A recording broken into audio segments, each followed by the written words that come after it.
And today is election day, and we are working for you, keeping you covered all day with those election results.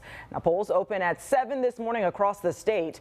ABC 15's Amanda Kenseth joins us live from a polling location in Myrtle Beach with everything you need to know before you head to the polls. That's right. Yeah, head out here in about an hour and be sure to bring your ID with you, voter registration card, photo ID, so that you can vote. Also know where you're going. There are lots of polling locations around the area. We this morning are in front of the General Robert H. Reed Recreation Center here in Myrtle Beach, one of the polling locations, of course, with the mayoral race as well as other races going on. You can look it all up online before you head out the door, where your polling location is, a look at your sample ballot so you know exactly what you will be looking at once you get to the polling location. And of course, you have 12 hours to head out today, 7 a.m. to 7 p.m. So go out there, cast your vote, and do kind of dress warm if you're heading out this morning. Thank you, Amanda. Remember, polls are open from 7 until 7 tonight today. And we've been keeping you informed this election season, giving the Myrtle Beach mayoral candidates a chance to answer your questions. We reached out to all 5 candidates running for mayor. 4 agreed to speak with us. Mark McBride declined our request for an interview. Now, this morning, you'll hear from Eva Rigney, Daniel Aumen, Mark Kruea, and Brenda Bethune as they answer today's question about the current state of the city. What do you believe is the city's biggest failure? And how would you go about fixing that failure and addressing that failure? What is the biggest issue that you're seeing? So if I have the justice scale, right, you balance it out. A lot of the failures, you can't just lump it up in one because all of them are interconnected, you see. So you've got the failure in protecting the public, the safety, the image of Myrtle Beach. Why is that? Because no one has been watching the money that's coming into Myrtle Beach and how it is spent. No one is trying to diversify because tourism is so sensitive to the economy, the fluctuation of the economy, right? When tourism, when inflation is high, people are watching their budget, they don't want to go on vacation, we suffer. We won't have as many visitors. So there's so many failures though. It's hard to itemize all of them. I don't know that I would say it's a failure, but when I hear people speak, I hear them speaking fearfully, and then I hear them speaking 100% about money, right?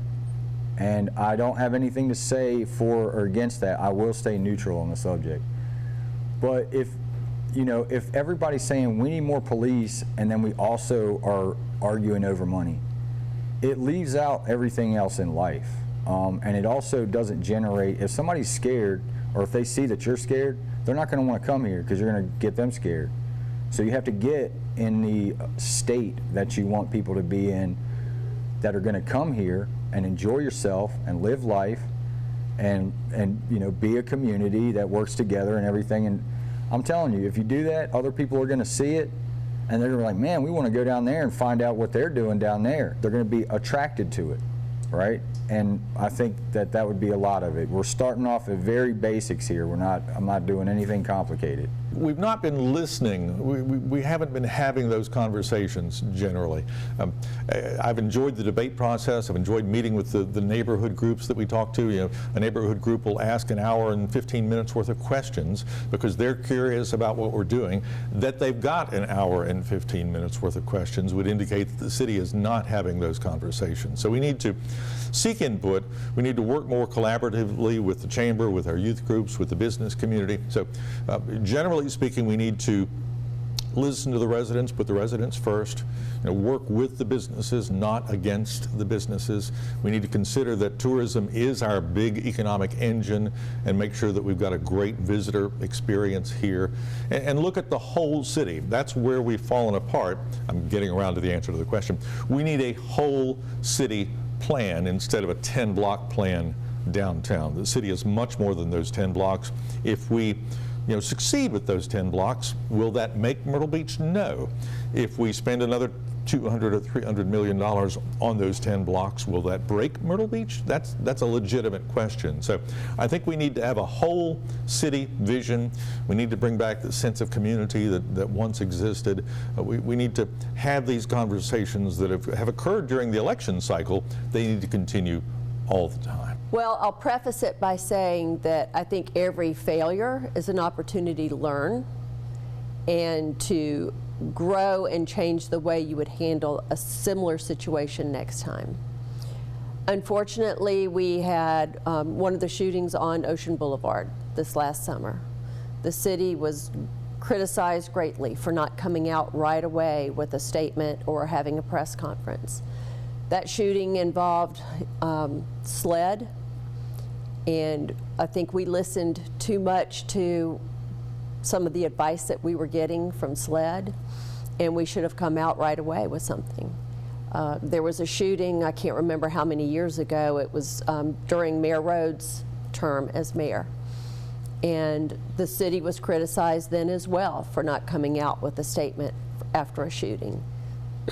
Pardon me, and I believe it was actually a couple of weeks before the city held a public meeting about it. So we learned from that. We realized it was a mistake. I suggested to the city manager that we go through crisis communication training. We did so within 2 weeks of that event, and that was with city management, the assistant city managers, the fire department, the police department, our communications team. We all went together for that training. So we took something that we did not do well and turned it into how can we change this so that it doesn't happen again. And I think that's important for people to know. We didn't just sit back and say, well, we made a mistake, that's too bad. We said, we've made a mistake, we need to make sure it doesn't happen again. And early voting wrapped up Friday for South Carolina, and more than 39,000 people took advantage across the Palmetto State. Now, throughout our region, 945 people voted early in Darlington and 250 people in Florence. 931 turned out for the city of Georgetown general election. And in Myrtle Beach, more than 2,400 people cast early votes, making it the 4th highest in the state. And if you didn't have a chance to get to the polls during early voting, polls will be open from 7 to 7 today here in South Carolina.